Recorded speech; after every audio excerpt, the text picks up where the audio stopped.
За өнөөдөр би Назим Кахарман буюу Quandic Bishimbaevийн 2 дахь эхнэр 14 жил хамт амьдарсан, ханилсан, дундаасаа 3 хүүхэдтэй. Тэгээд 2020 онд салсан энэ эхнэрийнх нь орсон подкастыг ярина. Бүгдийг нь орчуулсан байгаа. Шүүх хурал бол 5 сарын 2 болтол хойшилсан. Бахаджан Байжановын талаас нотлох баримт дахиад өгөх хэрэгтэй болсон байгаа. За Назим Кахарман болохоор яг өөрөө ингээд Instagram дээр Назим Кахарман гэд бичвэл байгаа та хэд маань орж харж болно. Хүмүүс ингээд нөгөө царайг нь хараад тэгээд нөгөө сатанаттай адилхан юм байна гэдэрхээ тэгээд байгаа. Ерөнхийдөө болохоор штэ тий аюул олон хүмүүс энэ хэргийг сонсоод бас Quandic Bishimbaevийн яриг сонсоод бас эмхтэй хүн бас өөрөөсөө болдог гэж магтгүй гэсэн ингээд сэтгэлдэлтэй үлдээсэн штэ бид хэдийг ерөнхийдөө Bishimbaev бол бүр ингээд нэг тийм эргэлзээ бид нарт төрүүлж чадсан. Тэгээд одоо хурлын танхимд байгаа нөгөө тангархтны шүүгчнэр бол энэ Назим Кахарманы яриаг юусоо сонсоогүй. Тэгтээ сонссон байгаасаа гэж би амар хүслээ. Тэгээд энэ яриаг орчуулахад бол надад бас тийм амар байсангүй. Бас айгүй хэмиг ингээд бодож, ойлгож, бас өөрийнхөө амьдрал дээр ингээд хүлээж авч ер нөгөө нэг анзаарч ингээд мэдэх хэрэгтэй мэдлэг юм шиг санагдлаа. Тэгээд би ер нь бол ингээд айгүй нухацтай сонссон. Надад бол яриа нь маш таалагдсан. Бүх ингээд эмэгтэйчүүд, эрэгтэйчүүд яг энэ ярьсан ямиг нь бүгдээрээ ирчүүд ч гэсэн сайн сонсоосоо гэж би хүссэн. За Назимын яг ингээ хоолой энтриг нь та сайн мэдэхгүй юм чинь би бичлэгнийх нь хэсгээс жоохон оруулчихъя. Ерөөхдөө айгүй тийм бодлоготой, удаан, тайван юмыг тайлбарлах гэж ярьдаг тийм эмэгтэй хэлээ. Магадгүй би бодсон айгүй удаан нөгөө нэг сэтгэл зүйн эмчилгээ хийлгээд сэтгэл зүйчтэй маш олон жил явсан учраас юмыг ингээд наантай цаантай яг энэ нь энэ тэр нь тэр гэж ингэж салгаж тайлбарлаж юм сурсан хүн шиг санагдсан. Метили очень убедительно. Он был перспективный. За Назим Кахарман бол санхүүгийн салбарт ажилладаг байсан. Сүүлийн 13 жил одоо хувийн бизнесээ эрхэлж байгаа эмэгтэй байна. Спорт, эрүүл мэнд, амьдралын хэв маяг гих зүйлсээр суурилж бизнесээ босгосон. Анх Бишимбаевтай Алматы хотод танилцсан. Тэгээд өөрөө болохоор үндэсний инновацийн санд ажилладаг байсан. Бишимбаев болохоор стратегийн газарт ажилладаг байсан. Ер нь бол эдийн засгийн яамны доорх юм байгууллагууд гэхүүдээ тэгэхээр ингээд нэг салбарт гэсэн үг. За бид хоёр нэг барилгад ажилладаг байсан. Нэг галт тогоотой, нэг хоолны газартай. За манай удирдлагууд хоорондоо танилуд учраас баярын арга хэмжээг хамт хийх үеуд байсан. Санхүүгээ хэмнээд илүү хөгжилтэй байхын тулд гэх юм уу да. Ийм арга хэмжээний орой бид танилцж байсан. Яг танилцахдаа бол 100 танилцж байсан. Онцын болоогүй дээ ажлын хамт олон шиг л танилцсан. За тийм дотн бол танилцаагүй. Нэг доор олон хүнтэй танилцсан гэхүү дээ. Анх хальт танилцсанаас хойш дараагийн арга хэмжээ, шинэ жилийн арга хэмжээсэн. Тэнд бүх юм эхэлсэн. Одоо шүүх хурлын үйл явцыг хараад, Бишимбаевын хийсэн үйлдэлийг хараад, ер нь хүний дургу хүргэм нэг тим хүн шиг ингээ харагдаж байна. Тухайн үед тэр залуу, энергитэй, эрдэм номтой, мэдлэгтэй, ярих чадвар сайтай хүн байсан. Одоо ч ер нь бол маш сайн ярьдаг, би тэрийг хэлж чадна. Бүгд ярианы чадварыг нь ер нь бол ингээ шүүх хурлаас анзаарсан байхаа гэж байна. За маш үнэмшилтэй ярьдаг. Тэр ирээдүйтэй, царайлаг, сонирхолтой залуу хүн байсан. Маш их харизмтай хүн. Бүх зүйлд нь л би татагдсан байхаа. Бид хоёр 14 жил хамт амьдарсан, ханилсан. 14 жилийн турш юу өөрчлөгдсөн бэ гэд сэтгүүлч асууж байгаа байхгүй. За эхний 2-3 жилд бид энгийн сайхан амьдарсан. Одоо санахад би ажилтай, тэр ажилтай, бид ирээдүйн төлөө хамт зүтгээд л бид шууд хүүхэдтэй болоогүй. Бид 2006 онд хуримлаж, анхны хүүхэд 2009 онд төрсөн. Бид эхний жилүүдэд бие биенээ таньж дотноссон. Тухайн үеийг буцааж бодоход онцгой зүйл анзаарагдаагүй. Тэр үргэлжил сэтгэл хөдлөлтэй, магадгүй хитрхи их сэтгэл хөдлөлтэй. Гэхдээ надад тухайн үед Бишимбаев дурлсан байсан болохоор нэг тийм юм хөөрөлтэй ч юм уу тийм сэтгэл зүйтэй байсан байж магадгүй л гэж байна. За ухаантай казак эмэгтэйчүүд шиг багаар дасан зохицоод амьдрах байх гэсэн бодолтой байсан. Миний зан төлөвийн хувьд би тийм нэг юм надад бол тийм энгийн санагдаагүй гэсэн. Назимын хувьд Бишимбаев зүгээр өөрөөс нь арай л сэтгэл хөдлөлтэй хүн байна гэж бодсон байгаа хгүй. Тэгээд зүгээр өөртөө адилхан биш л гэж бодсон. За сэтгэл хөдлөл гэдэг нь яг ямар утгаараа та хэлж ийн вэ гэж сэтгүүлч асуусан чинь хэрэггүй асуудалд их санаа зовдөг, маш мэдрэмтгий. Хошигнолыг хэд зүрхэндээ хүлээж авдаг ч юм уу бүх юм яриагаар л та яагаад ингэж хэлж байгаа гэх мэт ингээл нэг юм гомдцсон байдаг тэгээд идэг. За ажил дээр нь асуудал гарахад чухал биш нэг тийм жижигхэн асуудал гарахад ч гэсэн ингээд сэтгэл нэг төгшдөг, унтдаггүй, санаа зовдөг. Бишимбаев маш бага унтдаг. Одоо болтол дандаа л юм байсан. За одоо болтол гэдэг нь одоо болтол тийм байгаа хэл та гэж хэлж байгаа. Манай найз сонсчоод манай найз шүүх хурлыг сонсчоод бурхан минь тэр сатанатыгч бас унтуулдаггүй гэсэн штэ гэж хэлсэн. Салалтын дараа мөн анх Бишимбаев шоронд ороход би ямар олон жил унтаагүйгээ мэдсэн. За Бишимбаев хамгийн анх шоронд 3 жил орсон юм билээ. 2.7 жил. Тэр үед Назим Кахарман нөхрөө хаяагүй хамт байсаар л байсан. За энэ бол мэдээлэл шүү. За тэгээд яг нөхрөөгөө ингээд шоронд орсны дараа бурхан минь би бүр ямар олон жил унтаагүй юм бэ? Бүр ингээд амар сонио мэдрэмж авсан юм билээ. Та яагаад энэ асуудлыг ер нь шийдээгүй гэх унталтын асуудлыг нөхөртөөгөө ярилцаад ч юм уу те. Битгий унт гэж яг ингээд надад бол хилээд унтуулдаггүй нэг тийм амархан үйл явдал биш л дээ. Бишимбаев намайг яг унтуулдаггүй байсныг нь би та хэдэд ингээд тайлбарлая гэж байгаа байхгүй юу? За нөхөр унтуулахгүй байх гэхээр ингээд энэ асуудлыг ингээд тайлбарлахад айгүй юм хэцүү. Одоо нөхөр нь ингээд бити унт гэж тушаагаад болцдог зүйл биш. Арай өргөн утгаараа миний тайланг унштай би санаа зовоод байна. Эсвэл надад тухгүй байна, туслаач гэх мэт. Тэд нэг юм эмэгтэй хүний нэг тийм зам байдаг да ингээд нэг юм санаа тавих ингээд байдлыг аврах ч юм уу те. Нэг тийм зантай. Тэгээд ингээд яг тэр ингээд эмэгтэй хүний зангаараа ингээд туслах гаад, дэмжих гээд, эхнэрийн хувьд ингээд хажууд нь байх гаад хичээгээд идэг.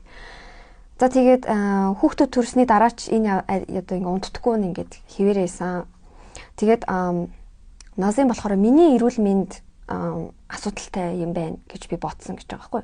Бишимбаев босоод харин бүхнийг амжуулаад бүр зугаалаад амждаг ингээ орой унтаагүй байсан ч гэсэн. Тэгээд тэнгууд ингээд Назим би л амжихгүй байгаа юм байна. Миний эрүүл мэнд нэг л биш байгаа юм байна. Би л ингээд нэг сонио ядаргаатай те ингээ ядарсан байгаа юм байна гэж бодоод идэгсэн гинэ. Тэгээ та яаж энийг төсвөрлөж давд туулваа гэсэн чинь та өөрийгөө ингээд хохирогчоор ер нь мэдэрчээсэн үү нөхрийн хажууд гэсэн чинь эхний 2 3 жил бүх юм энгийн байсан. Би жаргалтай байсан гэж хэлэхгүй ч хангалттай тэгш одоо юм амьдралтай байсан. Тайван гэх юм уу да. Эхний хүү төрөхөд юмс өөрчлөгдсөн. Тэр хартай болж эхэлсэн. Одоо хүүдээ гэх юм уу нэг юм хүүгээсээ эхнэрээ харамлаад яаж яг шууд уцхаараа ч юм одоо хартай биш. Гэхдээ зүгээр ингээд би хүүхдтэйгээ ихэнх цагийг өнгөрөөдөг. Анхны хүүхд төрөхөд нь штэ хүүтэйгээ ихэнх цагийг өнгөрөөгөөд Бишимбаевд гаргах цаг энерги ингээд одоо багассан гэх юм уу. За хүү нь болохоор миний анхны хүү би дүнгэж ингээд те одоо нөгөө ээж болж үзэж гин анх удаа ингээд ээж хүний амьдрал руу орж гин миний хувьд миний ертөнд тэр чигээрээ иргэсэн гэхүүдээ би хүүхэдтэйгээ цаг өнгөрөөгөөд шүн унтахгүй амьсгалж байгааг нь хараад ингээд хүүхэдтэй л ингээд анхаарат байсан. За бүр амар юм донтож анхаарах шилтэй. Гэхдээ ер нь зүгээр анхны хүүхэд дээр ингээд хүмүүс чинь ингээд одоо нөхөрт 100% цаг гаргадаг гэсэн бол нэг тэр чинь ингээд тал нь явна штэ. За тэгээд энэ үед би биенээсээ холдож эхэлсэн. Яагаад гэвэл Бишимбаев ингээ юунт ч юм дэ гомдсон. Би хүүхдүүдтэй илүү анхаарсан. Тэгээд 2 дахь хүүхэд гараад ирсэн. За 2 дахь хүүхдээ тээж ахад анхны дохио илэрсэн. Бид 5 жил хамт амьдрахад аль хэдийнэ дохио ингээд гарч эхэлсэн байхгүй нэг сигнал үүссэн. За одоогийн өнцгөөс ер нь бол одоогийн өндөрлөгөөс байдлаасаа ингээ харахад бол ер нь тухайн үед юу ч хүлээх хэрэггүй зүгээр баг ингээд салцсан дээр исэн юм билээ гэж байгаа байхгүй юу. Тэгэд яг ямар дохио үүссэн юм болоо гэсэн чи тэр үед Бишимбаевын карьер яг өссөн. Бид анх гэрлэхэд хоёр талаасаа маш тэнцүү байсан. Хоёр талын гэр бүл, нийгмийн зэндаа, сэтгэлгээ, баримтлагдаг зарчмын хувьд ингээд нэг ялгаагүй гэх юм уу. Хоёр дахь хүүхэд төрөөд би ажлын талаар ярихад Бишимбаев чи дэндүү их ажиллаж гин. Чи оройтж гин. Чи хүүхдүүдтэй болоо надад цаг гаргахгүй байна. Би ч мөн оролцоод за ер нь бол тийм ажиллаа болоод хувийн бизнес хийсэн дээр юм байна да гэд тэгээд бид хоёр хамтраад ерөнхийдөө би ажилласаа гарах шийдвэр гаргасан гэж байгаа хгүй. Тэгээд эхний хүүхдээ төрүүлчихэд бол ингээ ажиллаж исэн, хоёр дахь хүүхдээ тээж ахтаа ч гэсэн ажиллаж исэн. Тэгээд ерөнхийдөө дундуур нэг ингээ болийг шийдсэн байхгүй. За хүүхдүүдтэй болон нөхөртөө илүү цаг гаргана. Тэгж би Бишимбаевын ээжийн дэлгүүрийн ажилд оролцож эхэлсэн. Тэр үед би өөрийн фитнес клуб нээсэн. Хоёр дахь хүүхэд гидсэнд байсан. Би одоо л ойлгож ин л та. Энэ үед би нэг тийм эмзэглэл үүссэн гэхүүдээ. Аль хэдийнэ хоёр хүүхэдтэй баг багаар ажлаас холдуулаад намайг өөрөөсөө хамааралтай байдалд авчиж тавьсан юм бэ лээ. Би тэрийг одоо л анзаарлаа гэж байгаа хгүй. За бодтоор харахад албаар юм уу, албаар биш ч юм уу, хүчирхийлэгч өөрийн мэдлэхгүй, өөрийн эхнэрээ ч юм уу нөхрөө өөрөөсөө хамааралтай болгохыг зорддог. Та ажил хийж байсан ч гэр бүлд нь ажиллаж байсан учраас танд өөр амьдрал байгаагүй гэсэн үг үү гэсэн чинь тийм.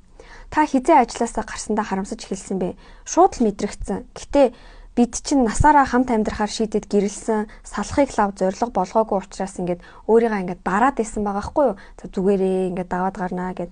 Маш олон эмэгтэйчүүд ингэж амьдрахыг хүсдэг шүү дээ. Нөхөр нь гэр бүлээ авч яваад л ийм гэр бүлийн коуч нар хүртэл би жаргалтай амьдрах талаар заадаг коуч байдаг гэх юм уу? Та жаргалтай эхнэрийн амьдралаар амьдарсан байна шүү дээ. Тэгсэн чинь Назим хэлж ин л та би гидэс дүүрэн дулаан байранд амьдарч исэн ч намайг хогийн савнаас олоогүй штэ. Өөрөө ч гэсэн өмнө нь ийм л амьдралтай байсан гэж байгаа хгүй. Сэтгэл дотроо зовж яхад тэр бүхэн ямар ч хамаагүй.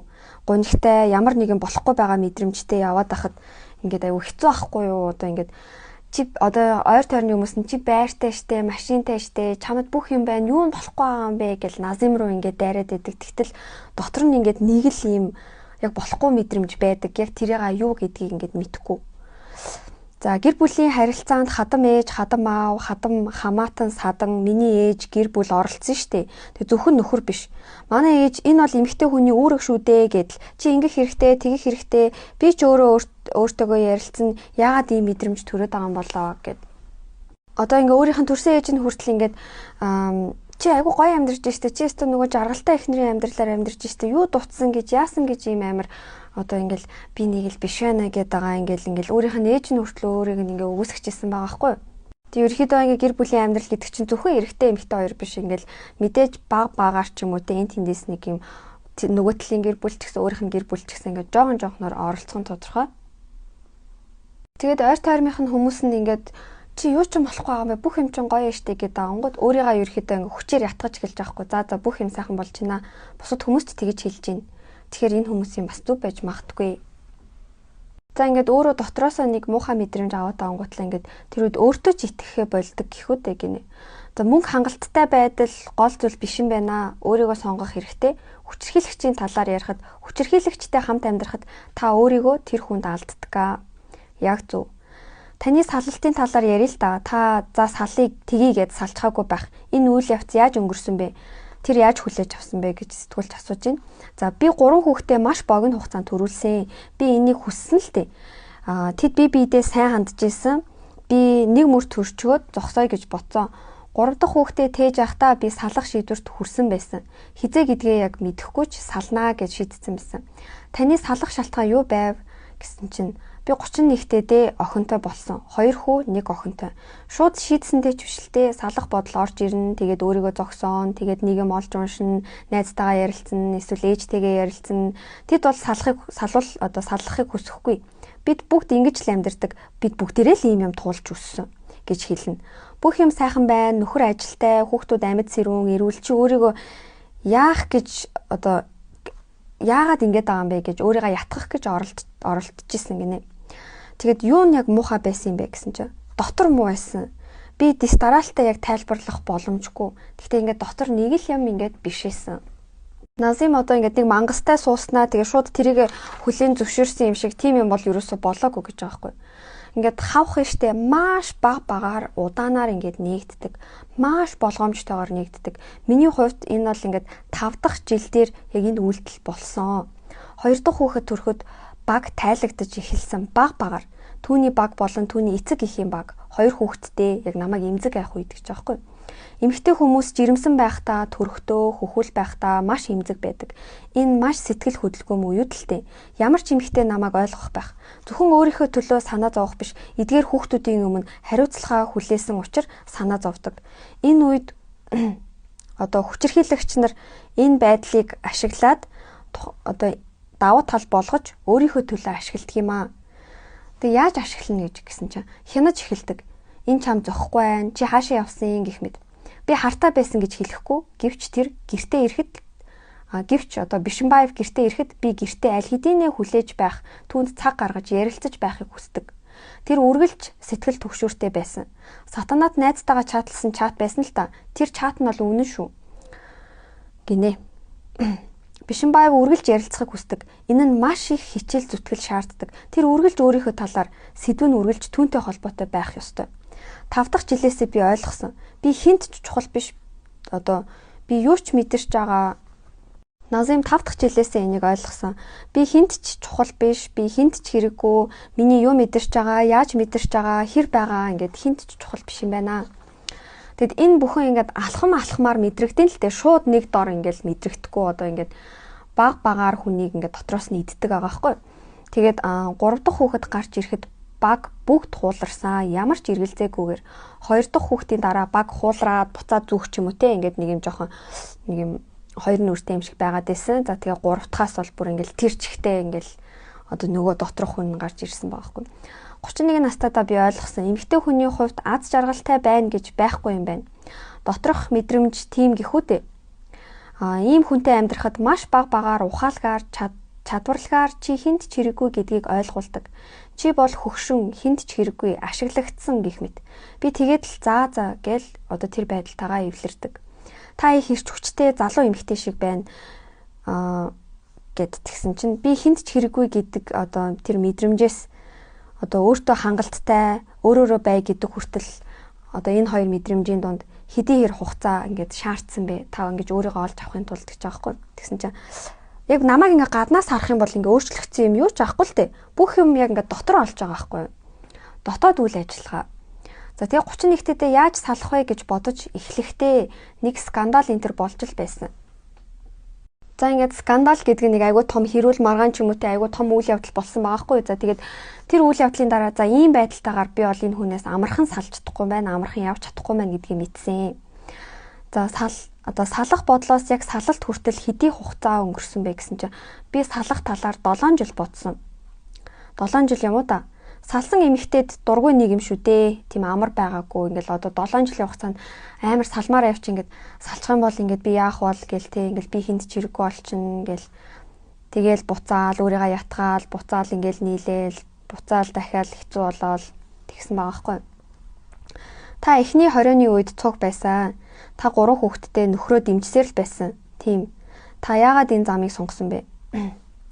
За нөхөр нөгөө нэг хамгийн анх авилгын хэрэгт ороод 2.7 жил шоронд суусан. Тэгээд энэ үед нь хүртэл ингээм хамт байсан байна. Яагаад та хамт байхыг шийдсэн бэ гэнэ. Тэр үед ч гэсэн салах бодолтой л байсан байгаа байхгүй.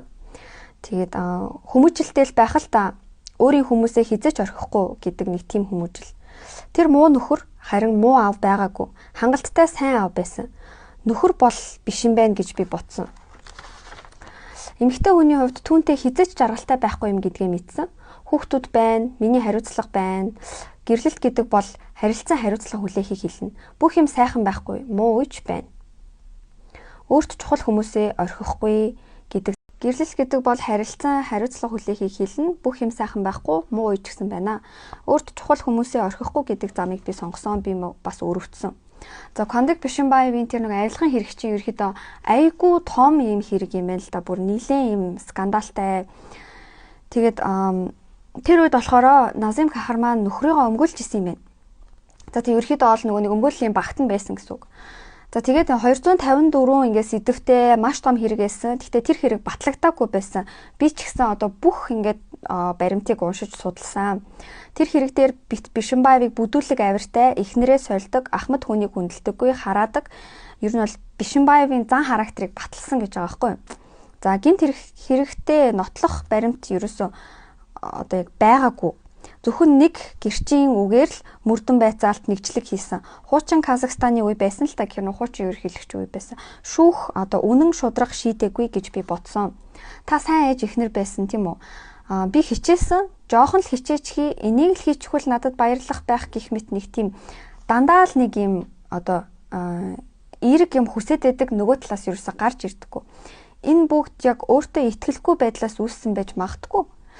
Ийм харилцаанд байдаг хүмүүс өөртөө итгэлгүй амьдардаг. Хүчирхийлэгчид одоо эрэгтэй эмэгтэй байж олон гендер байхгүй.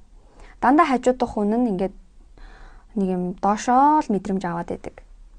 Хүчирхийлэлт гендер хамаагүй эрэгтэй хүнч байна, эмэгтэй хүнч байна. Ийм хамтрагчтай амьдрахад өөртөө итгэлийг доошлуулдаг. Чи байнга л муу, дутуу, хангалттай сайн биш, хангалттай ухаалаг биш, хангалттай ярилцдаггүй, хангалттай анхаарал хандуулдаггүй, бүх юм дутуу, хангалтгүй гэсэн одоо мэдрэмжтэй. Төгс үзэлтэнгүүд тийм одоо нэг ийм характер гаргадаг та.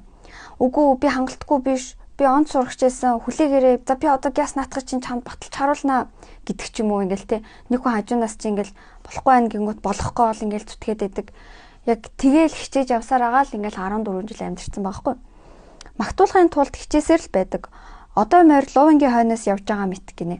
Одоо ингээд нөгөө толгоноос юм зүвчингүүд ингээл нөгөөхнийхөө хойноос ингээл яваал байдаг. Гэхдээ хизээч тэр нь баригддаггүй. Жохон л магтаал урамшуул хүсгэд тэрийг хизээч өгөхгүй. Та энэ талаар маш тайван ярьж ин л та. Таныг хуурсан талаар та ярьж байгаач шүүх хурлын үед хамт байжээ. Хамт байж дэмжсээр байсан талаараа та хуваалцвал гэсэн чинь. Би найзуудтай түнт ч аль хэдийнэ хэлсэн байсан. Эрэгтэй хүний хувьд тэр намайг хуульчаараа сонгох ёсгүй байсан баг. Би бүх материалыг уншсан. Бүх нэгжлэг нууц ажиллагааны материал дээр түүний нууц амрагуудын талаар, түүний бүдүүлэг байдлын талаар бичсэн байсан. Мэдсээр байж тэр намайг өөрийн өмгөөлөгчөөр авсан. Намайг өөртөө туслаж чадна гэж ботсон. Намайг золиослсон гэхүүдээ намайг ашигласан. Өөрийгөө шоронгоос аврах гэж ихнэрээ ашигласан. Назын бүх юмд оролцсон, 20 ангид очдог байсан, хурлын урьдчилсан хилэлцүүлэгт очдог байсан, 20 ангид ихэнхдээ эмэгтэйчүүд эргэлтээр очдог. Ирчүүд одоо эмэгтэйчүүдийг эргэдэггүй гэх юм уу. Гэвч тэнд нэг ах байсан л та. Тэр ах өдөр бүр ихнэрээ эргэдэг гэсэн. Тэгээд би ингээд шоронд эргэхдээ сайхан гэрлэлт гэр бүл гэж байдаг да гэж боддог гэсэн гинэ. Тэгэхээр шоронд эргэж явахдаа хүртэл ингээд гэр бүлээ би аварч чадах болов сайхан гэрлэлт гэж байдаг да. Яагаад ингэж ийм байх боломжтой болов энэ гэж бодсоор л байсан байгаа байхгүй. Та сайдын ихнэр байсан мөртлөө тэр хүний талаар одоо тэр нэг шоронд ихнэрээ эргэжсэн хүний талаар ярьж байгааг бодоход таны дотоод хүнийг шууд илтгэлээ. Хувь хүний үн цэнтэнээр одоо таны хувь хүний үн цэн өөр зүйлд оршдог юм байна гэсэн чинь. Дотор муу байх үед юу ч хүнийг баярлуулдаггүй. Өөрийгөө ятгаад л дотоод амар тайман аюулгүй байх мэдрэмжээс өөр дээр зүйл байхгүй. Би 14 жилийн гэрлэлтийг нэг үгээр тайлбарлаж чадахгүй. Яг гранат барьсан сармагчтай амьдарч байгаатай адил гэж тайлбарлаж болж чаднаа. Гранат хизээ дэлбэрхийг мэдэхгүй. Өглөө дуртай цамцныхын товчийг хадаагүй учраас тесэрч магад. 20 цамцнаас зөвхөн энэ цамцыг л тэр өдөр өмсөхийг хүссэн гэх мэт. Орой ямар байдалтай ирэхийг нь мэдэхгүй учраас эренгүүт нь ажиглаад л байнгын төгшүүртэй нэг тийм тогтмол бүр ингээд нэг юм айдас төгшүүртэй амьдрна. Салсны дараа энэ төгшүүр алга болсны дараа аз жаргал маш энгийн зүйлд оршдог юм байна гэдгийг би ойлгосон. Өглөө ийм юм идэн өдрийн хоол тэгээд оройн хоол гэл өдөр дуусна. Болох нь тодорхой зүйлүүд болно. Энэ бол аз жаргал. Та хүүхдүүд төрүүлж өсгсөн, юмны эцсийг нь үдсэн, нөхөр асуудалд ороход хамт байсаар л байсан. Тэр таныг яаж бүр мөсөн ингэ явуулж чадваа. Та хууралтуудыг хүртэл уучлсан байхад таныг яаж явуулав? Би хууралтуудыг нь уучлаагүй. 31 настайдаа үүнийг мартах боломжгүй. Тэр мартуулахын тулд намайг одоо хуураагүй. Нэг ёсны доромжлол гэхүүдээ эмэгтэй хүний аз жаргал үгүй болно. Надад хувь тавилан байна. Би ээжийн хувьд аз жаргалтай, эхнэрийн хувьд хизээч аз жаргалгүй. Энэ бол миний хувь тавилан. Чи ийм л амьдрна. Ойр тойрны бүх хүмүүс үүнтэй санаа нийлж байгаа байхгүй юу? Нөхөр хүртэл үүнтэй санаа нийлнэ. Нөхөр сайд байсан, шоронд суусан, тэр үед нь хүнийг хаях муухай штэ. Тийм ээ би эхнэрийн хувьд аз жаргалгүй, түүнд хайргүй болсон, сэтгэл хүрсэн гих мэдрэмжтэй маш удаан явсан. Тэр миний хүүхдүүдийн ав. Бид удаан хамт амьдэрсэн. Гэрлэлтэн зовлонгоо өөрөө үрээд л явах ёстой гэж бодох ч юм уу. Ерхэд ийм бодолтойгоор л өөрийгөө ингэж аргалаа л яваадсэн гэсэн үг. 20 анги шүүх хурал бол хэцүү үе байсан. Шоронд эргээд л хүүхдүүдтэйгээ эргээд л хүнд Бишимбаев хүнд гэмт хэрэг үйлдсэн этгээдүүдийг хордог газар байсан л та. Ленгер, Шимкент гээд хоёр хотод ингээд ер нь бол одоо юу яжсэн хоригдчихсэн юм билээ. Хүүхдүүд аавтаа гомдож холдоогүй. Аав ээжийн асуудал хүүхдүүдэд хамаагүй. Би өөрөө эцэг эхийнхээ салалтыг үзсэн. Би тэр үед тэгтээ хүүхдүүдээс арай том байсан. Салалтын үед ээжэд аавд ямар алдаа байсныг би ойлгосон. Салалтандаа хүүхдүүдээ оролцуулах ямар ч шаардлагагүй. Тэр чиний аав, би чиний ээж, тэр чамд хайртай, би чамд хайртай.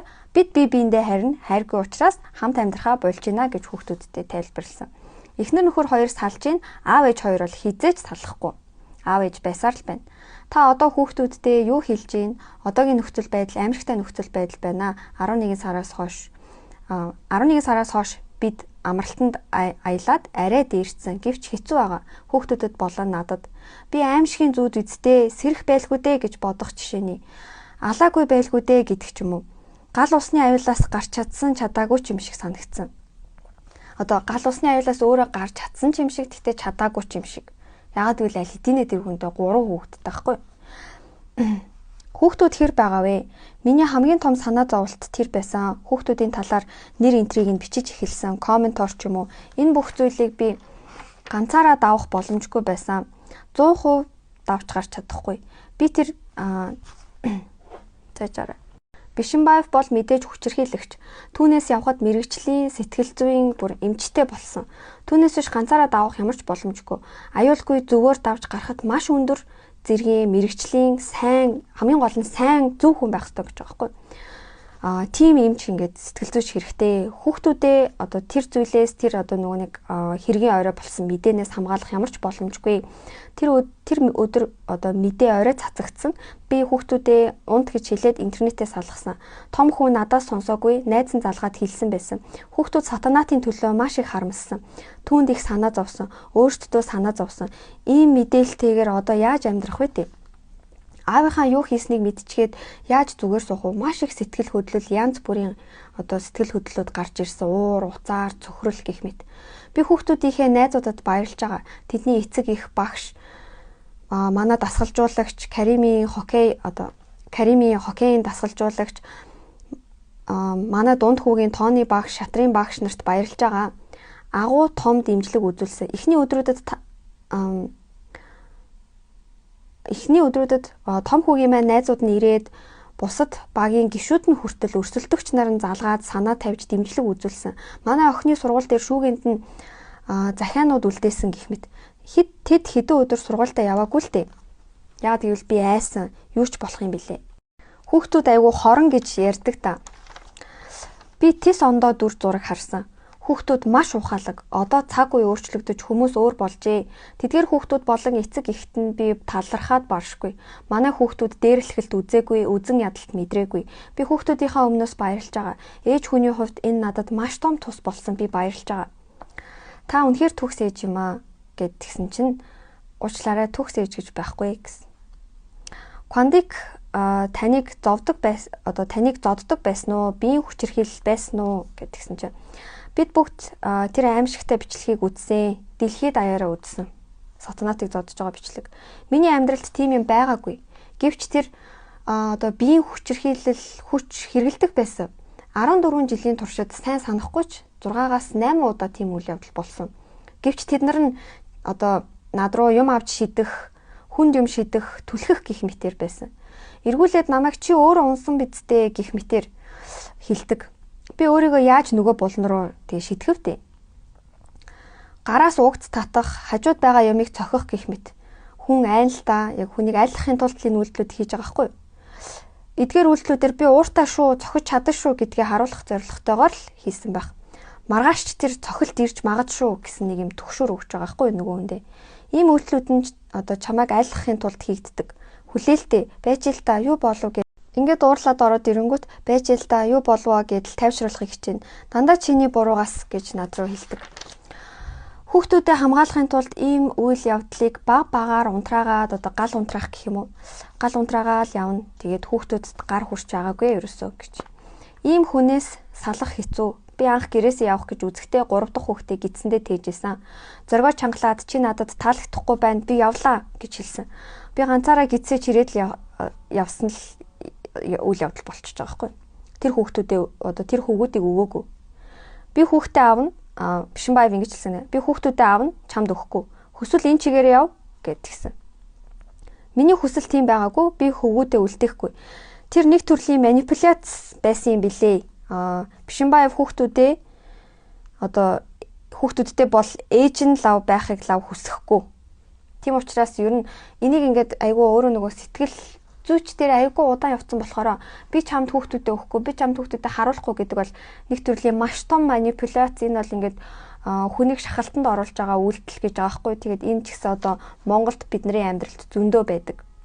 Энэ бол хүчирхийллийн нэг төрөл байгаа хгүй. Одоо нэгсэндээ хүүхдүүдийг нь харуулдаггүй, өөрөөс нь одоо уулзуулдаггүй, авдаг ч юм уу тий. Тэгэд энэ бол маш том манипуляц. Хэрэв Бишимбаев хүүхдүүд авсан бол хүүхдүүдээ өөрөө өсөхгүй л байсан баг. Ээжүүд бид айн шүү дээ, хүүхдүүдээ алдах амар. Гэхдээ энэ бол том манипуляц. Би чамд юу ч өгөхгүй, хүүхдүүдээ ч өгөхгүй. Би ийм юмд сэтгэл зүйн бэлтгэлтэй байх хэрэгтэй гэдгийг ойлгосон. Би 3 хүүхэдтэй. Түүнээс 100% хамааралтай. Санхүүгийн ч хамааралтай. 3 хүүхдээ өсгөхөд түүнтэй 100% одоо хамаарна. Санхүүгийн талаар хамаарна байхгүй. Хүний бодол өсчдөг дээ. За юу сүртэй Казахстаны одоо тал нь аз жаргалгүй гэр бүлд гатсан байна. Би одоо юугаараа илүү юм? Тэд ч аз жаргалгүй, би ч аз жаргалгүй. Гэвч нөгөөтэйгэр энэ ямар ч боломжгүй ажиллахгүй байна. Би чадахгүй байна. Энэ ямар хэцүү юм бэ? Би зүгээр л өөрөөсөө холдуулмаар байна. Надад амьсгалах боломж өгөлтөө.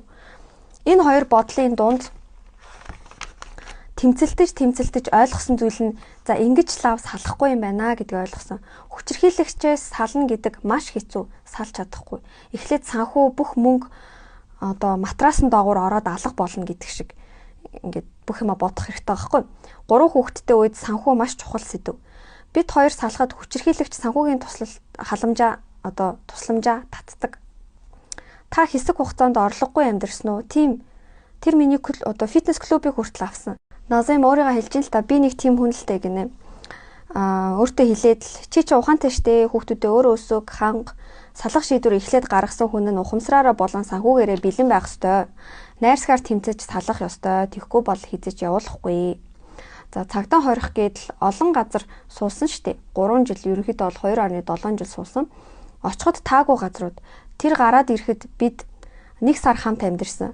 Манай ээж, найз охтууд бүгд намайг дахиад нэг боломж олгоо гэж ятгсан. Шорон хүнийг хүчтэй өөрчилдөг. Төсөөлөөгүй газараа очиод ирэхэд зарим хүмүүс гайхалтай аав, сайн нөхөр болдог. Би сүүлийн боломж олгосон. Өөрчлөгдөх нь харахыг хүссэн. 1 сар хамт амьдрахад шин зүйл юу ч байгаагүй. Шоронгоос гарахдаа би үргэлж зүв байсан гэх итгэл үнэмшилтэйгээр гарч ирсэн. Юу ч өөрчлөгдөөгүй. Бүх юм бусдын буруу, миний зөв гэж боддог хэвээр байгаа байхгүй. Бид хоёр маш их ярилцсан. Тэр яагаад шоронд орсон, өөр дээрээ илүү ажиллах хэрэгтэй гэх мэт зүйлсийн талаар зөндөө ярилцсан. Сэтгэл зүгээ засах, сүнсээ засахгүй бол юм сайнаар төгсөхгүй. Ядаж л гэр бүлээ алдна. Хамгийн том одоо нэг маргаантай үйл явдал тэр үед болсон гэж байгаа байхгүй. Хамгийн сериосны. Би маш төвчээртэй байсан. Сайн казах эмэгтэй байх ёстой. Үргэлжлүүлээд би тийм баймаргүй байна. Бишимбаев шоронгоос гараад 1 сар ингээд одоо ихнэр нь хамт амьдарч үзье. За өөрчлөгдөх нь харъя гэсэн штэ. Тэгээд яг ажигласан байгаа хгүй. Тэгээд яг амар гүнзгий деталь руу орохгүй. Гэхдээ яг би нэг үгээр орлуулад тайлбарлаж үзье. Жишээлбэл цагаан амьсны уул руу орё л доо гинэ. Гэрт бүх үүргээ би биелүүлдэг байсан. Бүх юм төгс байсан. Тийм байхад өглөж эхлэх гэх мэт. Амьснаас ахуулаад. Би 3 өдөр төвчиж үтсэн. Ерөнхийдөө хүчирхийлэгч нарциссист хүнд таны цус хэрэгтэй, таны сэтгэл хөдлөл хэрэгтэй, таныг тогтворгүй байлгахыг үргэлж хичээнэ. Таныг гомдоох зүйлс үргэлж хэлнэ. Чи муу ихнэр. Чиний төлөө энэ бүхнийг би хийсэн. Чи гоё эмэгтэй биш гэх ч юм уу те. Гэхдээ би ингээ гоё нүдтэй штэ гэдээ өөрийгөө тэгж байгаа байхгүй. Үргэлжил нэг төрлийн тогтворгүй байдалд аваачна. Чиний энерги, нулимс, уур, буруутай мэдрэмж, чиний цус хэрэгтэй. Ийм хүмүүсийн эргэн тойронд сайн хүмүүс байдаг. Квандикийг харахад сайн одоо туслахуудтай, хамтран ажиллагч, доор нь ажилладаг хүмүүс нь бүгд маш сайн хүмүүс байсан. Тэр хүмүүсийг манипуляцлахад, доош хийхэд, буруутай мэдрэмж өгөхөд тэр хүмүүсийг ашиглаж байгаа байхгүй. Сайн хүмүүс ер нь боддог л доо өөртөө дүгнэлт хийдэг. Тэр өрөвч сэтгэлтэй л байлгүй дээ, намайг боддог байлгүй дээ гэж боддог. Гэхдээ тэр хүн одоо Бишимбаев бол хизээч тэр хүмүүсийг боддоггүй. Бишимбаевын энэ байдал нь надад маш олон жилийн дараа ойлгогдсон. Тэр өөр дээрээ ерөөсөө ажилдаггүй, түүнд юу ч хамаагүй. За салсан талаар ярих юм бол ингээд жижигхэн юм хонх дуураагүй, маш том хонх ингээд яг сүүлийн ингээд нөгөө нэг хонх байсан байгаа хгүй. Тэр над руу дайрсан, намайг бариад авсан. Надад ерөөс ямар ч буруу байгаагүй. Тэр хүн өөрөө скандал эхлүүлээд тэгээд би тэр үед намайг яг барьж хүрэх ингээд яг ямар шаардлагатай юм бэ гэдгсэн байхгүй. Бүр эндээс нь ингээд барайл ингээд бинээс нь ингээд зулгаагаал ингээд. Тэгээд би шууд утсаа аваад цагдаад утсан. Учир нь энэ явдлаас өмнө бид ярилцсан байсан. Бид бүтэхгүй чи өөрөө унсан одоо болгоомжгүйгээсээ болж чи өөрөө тэгсэн гэх мэт. Би тэр үед хэлсэн л дээ чи надад хурууга хүргвэл би цагдаа руу залгана шүү гэд хэлчихсэн. Тэр маш их одоо уцаарлсан. Эмэгтэй хүний хувьд штэ цагдаа дуутах нь алдаа байсан байж магад. гэж өөрөө харамсаж илээ.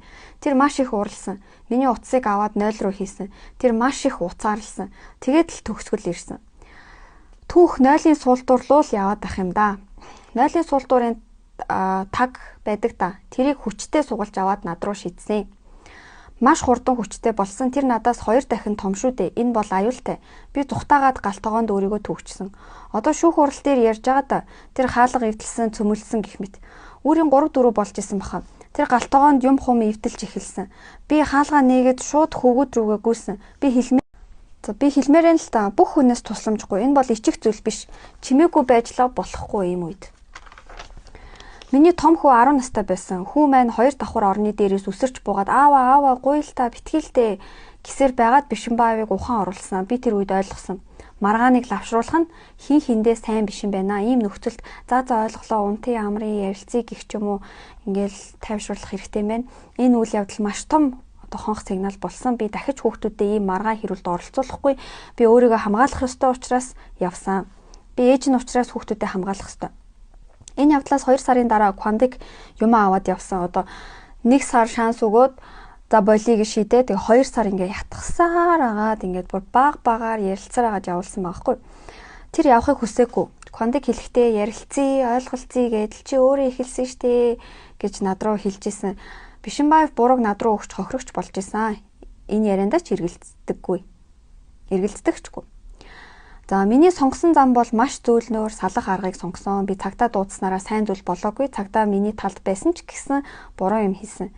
Тийм учраас би зөөлнөөр ингэж үзье, тэгэж үзье, нэг зүйл биш байна гэдэг ч юм уу ингээл хэлээл багаар тэгжээж ингээд одоо холдуулах арга хэмжээ авсан юм л да.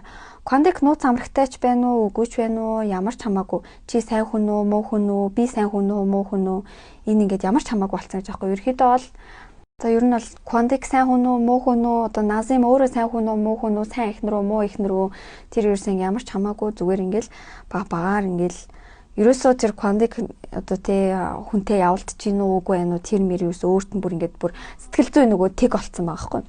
Маргаан юр үүсгэхгүйгээр маш олон жилийн сэтгэл зүйн зөвлөгөө авсны хүчинд надад юу ч нөлөөлөхөө болсон. Ийм орчинд 2 сар цуг байсан. Надад цэцэг өгөөд л юм авч өгөөд л аргадах гээд л 2 сар зүтгэсэн. Миний хувьд бол бүх юм дууссан байсан. Тэр 0-ыг би ерөөсөн янзлаагүй. Яагаад гэвэл тэр өдрийг надад санагдуулж исэн. 2 сарын дараа явахдаа надаас фитнес клуб хурааж авсан. Клуб Квандикийн ээжийн нэр дээр байсан.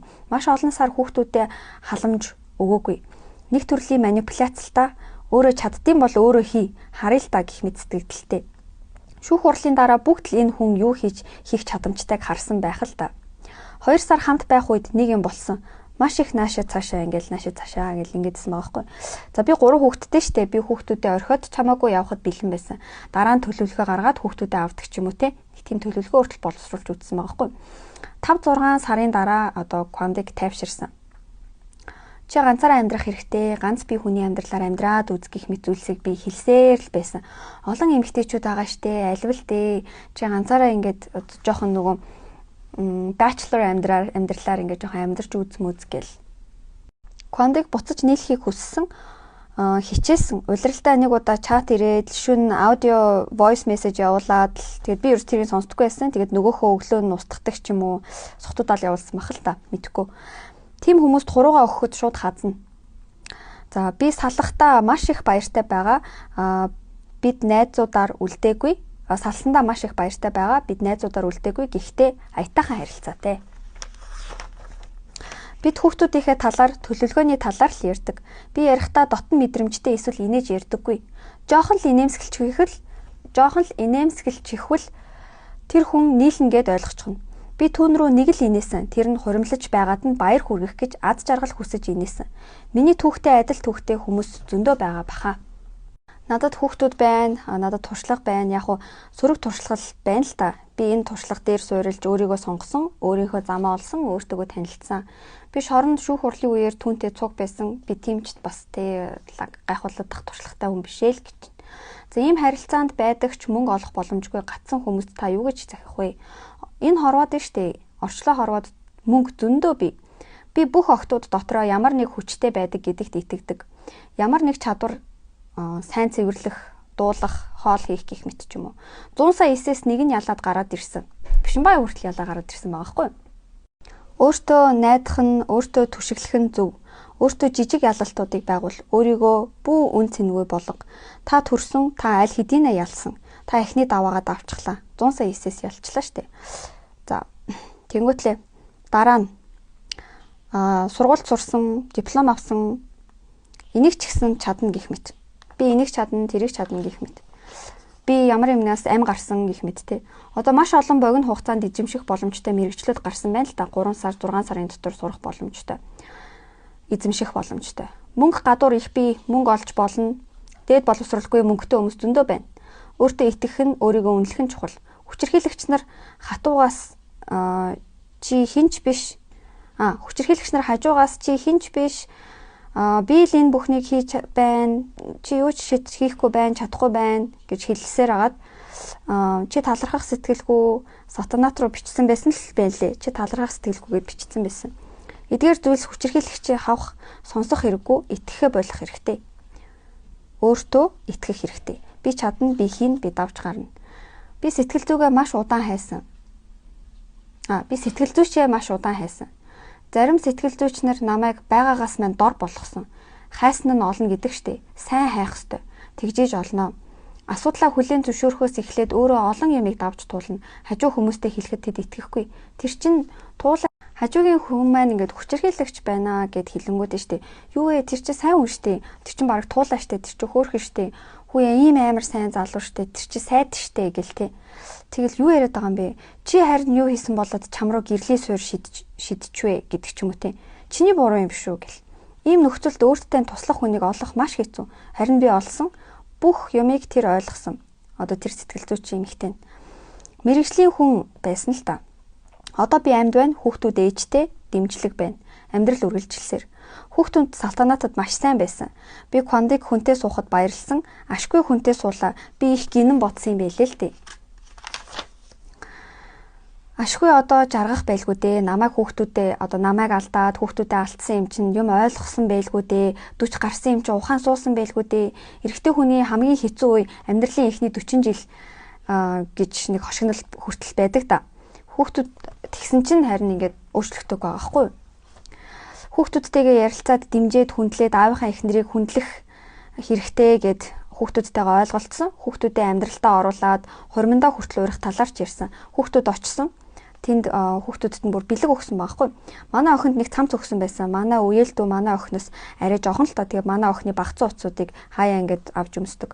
Нэг удаа ээж би энэ цамцыг лав өгөхгүй шүү гэсэн чи яагаад гэсэн чи энийг надад сатанат бэлгэлсэн байхгүй юу гэж тэгжсэн. Би манай том хүү сатанатын ахыг ухаантай мэдлэгтэй боловсралтай юмаа гэдэл их таалагдсан байсан.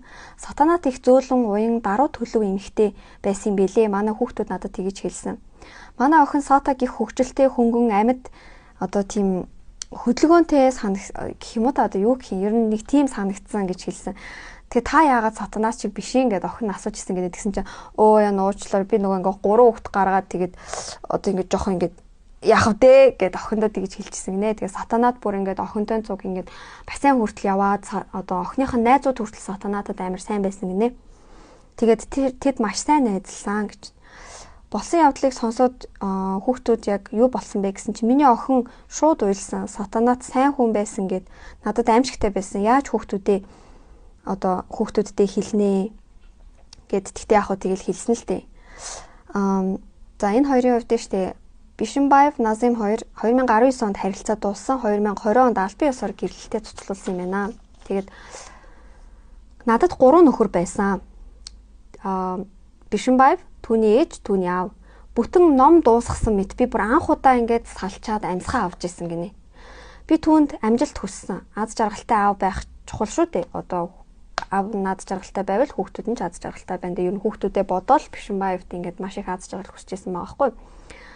Аав ээж хоёр хизээд салдаггүй шүү дээ. Хэрэг гарахад сатанатын ах руу ч их дайрсан.